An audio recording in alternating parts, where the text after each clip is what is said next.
नमस्कार दोस्तों, मैं ज्योतिष आचार्य वासुदेव मिश्रा आपका अपने चैनल एस्ट्रो मास्टर वासु में हार्दिक अभिनंदन करता हूं।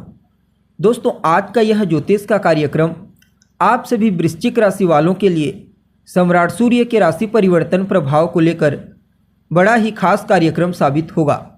जी हां, भुवन भास्कर सूर्य बीते 14 अप्रैल 2025 की प्रातःकाल 5:27 पर अपनी वर्तमान जल तत्वीय राशि मीन राशि को छोड़कर अपनी उच्च राशि सेनापति मंगल की मूल त्रिकोण राशि मेष राशि में प्रवेश कर चुके हैं, जहां पर सूर्य आने वाले मई महीने की 14 तारीख तक 14 मई 2025 तक वहीं पर रहते हुए आपको परिणाम प्रदान करेंगे और इसके पश्चात अपनी शत्रु राशि वृषभ राशि में प्रवेश कर जाएंगे। तो ऐसे में सम्राट सूर्य का अपनी उच्च राशि से गोचर करना आप सभी वृश्चिक राशि वालों के लिए क्या परिणाम लेकर आया है। इस गोचर काल के दौरान सूर्य जीवन के किन किन क्षेत्रों में आपको शुभ परिणाम प्रदान करेंगे, तो किन किन क्षेत्रों में आपको सावधानी बरतनी होगी और किस प्रकार से सूर्य की ताकत आपके जीवन काल में बड़ा बदलाव करने वाली है, सभी बातें बहुत ही विस्तार के साथ आपको बताएंगे। इसलिए वीडियो को लास्ट तक देखिए। और अगर आप अपनी जन्म कुंडली पर हमसे परामर्श लेना चाहते हैं तो आपको हमारा कॉन्टैक्ट नंबर स्क्रीन पर और डिस्क्रिप्शन बॉक्स में मिल जाएगा, जहां से आप व्हाट्सएप के थ्रू अपॉइंटमेंट लेकर अपनी जन्म कुंडली का बड़ी बारीकी से अध्ययन करा सकते हैं। तो दोस्तों, सूर्य कौन है? सूर्य तो आत्मा, पिता, सरकारी नौकरी, उच्च सफलता, मान सम्मान, पद प्रतिष्ठा और आरोग्यता के कारक हैं। सूर्य अपने इन्हीं कारक तत्वों के चलते हमारे जीवन के विभिन्न पहलुओं को प्रभावित करते हैं। जन्म कुंडली में सूर्य का बलवान होना इस बात की ओर संकेत करता है कि ऐसा जातक जीवन के हर क्षेत्र में श्रेष्ठ सफलता हासिल करेगा, मान सम्मान, पद प्रतिष्ठा, यश कीर्ति हासिल करेगा। जबकि सूर्य की कमजोर स्थिति जीवन काल में संघर्ष को बढ़ा देती है। मेहनत करने के बावजूद सफलता की प्राप्ति नहीं हो पाती।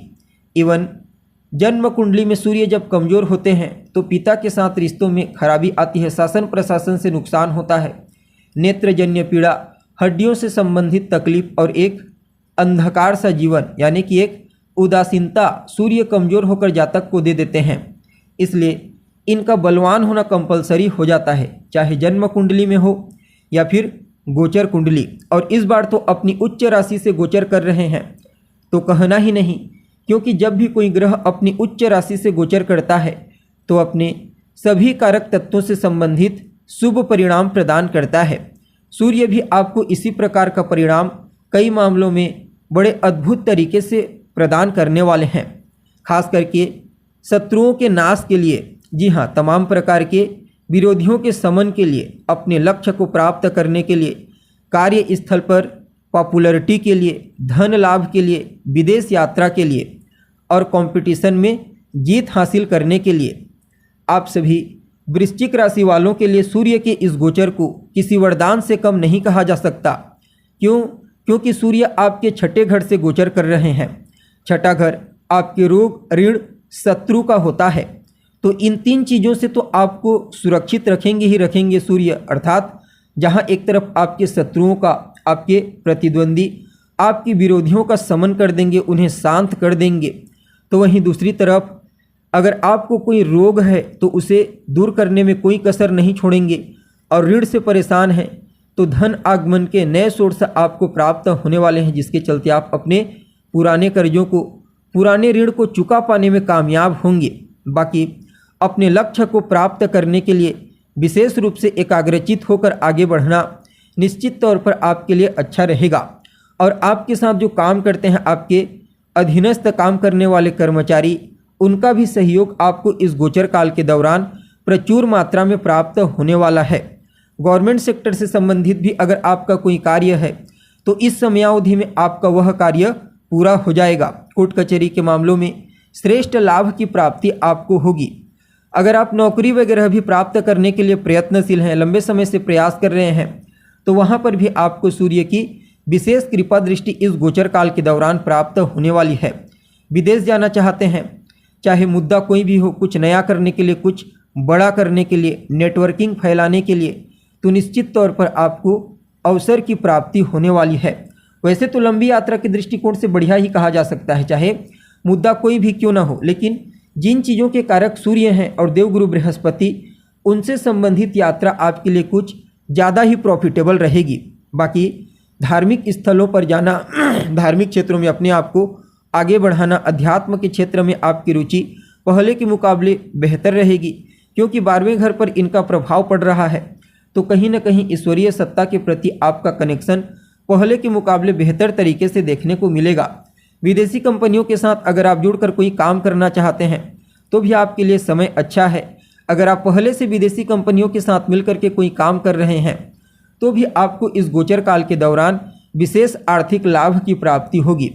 हेल्थ के दृष्टिकोण से भी समय को अच्छा कहा जा सकता है।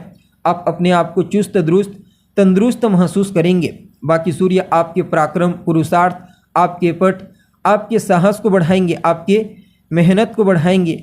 हालांकि स्वभाव में कुछ कठोरता आज आ सकती है, लेकिन इसके बावजूद आपका नेचर प्रभावशील रहेगा। तो कहीं न कहीं लोगों के मध्य कठोरता एक अनुशासन के रूप में दृष्टिगोचर होगी। बाकी स्त्रियों के प्रति आसक्ति थोड़ी बढ़ जाएगी, लेकिन प्रभाव भी बहुत अच्छे तरीके से देखने को मिलने वाला है। सूर्य आपकी जीवन ऊर्जा को जागृत कर देंगे और जीवन के हर क्षेत्र में आपको गतिशीलता प्रदान करेंगे। पूरी तरह से भाग्यशाली बनाने में भी कोई कसर नहीं छोड़ेंगे। हालांकि आप पूरी तरह से तभी भाग्यशाली बनेंगे जब आप अपने सामर्थ्य के अनुसार दूसरे लोगों की सहायता करते हैं, चाहे फिर सामने वाला कैसी भी मुश्किल परिस्थिति में क्यों ना हो।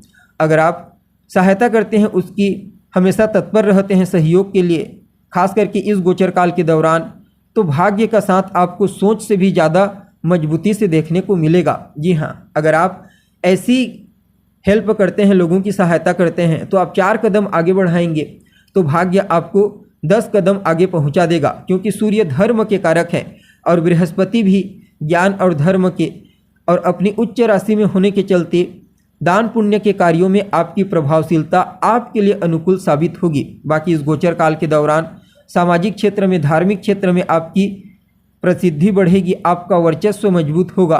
खास करके आप अपने न्यायप्रियता, सद्भावना और विनम्रता के चलते लोगों के मध्य अपने आप को एक अलग पहचान दे पाने में कामयाब होंगे। बाकी नौकरी व्यवसाय के क्षेत्र में तो किसी भी प्रकार से कोई हानि नहीं है, अर्थात लाभ की प्राप्ति आपको पूरे गोचर काल के दौरान उत्तरोत्तर प्राप्त होती रहेगी। ननिहाल पक्ष के लिए भी सूर्य के इस गोचर को काफ़ी अनुकूल कहा जा सकता है। खास करके उनके आर्थिक पक्ष के दृष्टिकोण से सूर्य का यह समय बड़ा ही बेहतर रहने वाला है। जी हाँ, कुल मिलाकर के देखा जाए तो आप सभी के लिए, वृश्चिक राशि वालों के लिए, सूर्य का उच्च राशि से गोचर करना आपके जीवन में एक नया सवेरा लेकर के आया है, क्योंकि अभी तक शनि की ढैया आपको बहुत ज़्यादा पीड़ित की थी। शनि की ढैया की वजह से न तो कार्य बन रहे थे, न ही मानसिक शांति की प्राप्ति हो पा रही थी, लेकिन अब सूर्य की कृपा और बेहतर सकारात्मक तरीके से आपको प्राप्त होगी। फिर भी क्या कुछ उपाय आप कर सकते हैं, तो भगवान शिव की आराधना करना और नियमित रूप से दशरथ कृत शनि स्तोत्र के साथ आदित्य हृदय स्तोत्र का पाठ करना आपके लिए सूर्य के इस ट्रांजिशन को और ज़्यादा पॉजिटिव बना देगा। तो दोस्तों, उम्मीद है प्रोग्राम आपको पसंद आया होगा। अभी के लिए बस इतना ही। पुनः मुलाकात होगी एक नए एपिसोड में। तब तक के लिए नमस्कार।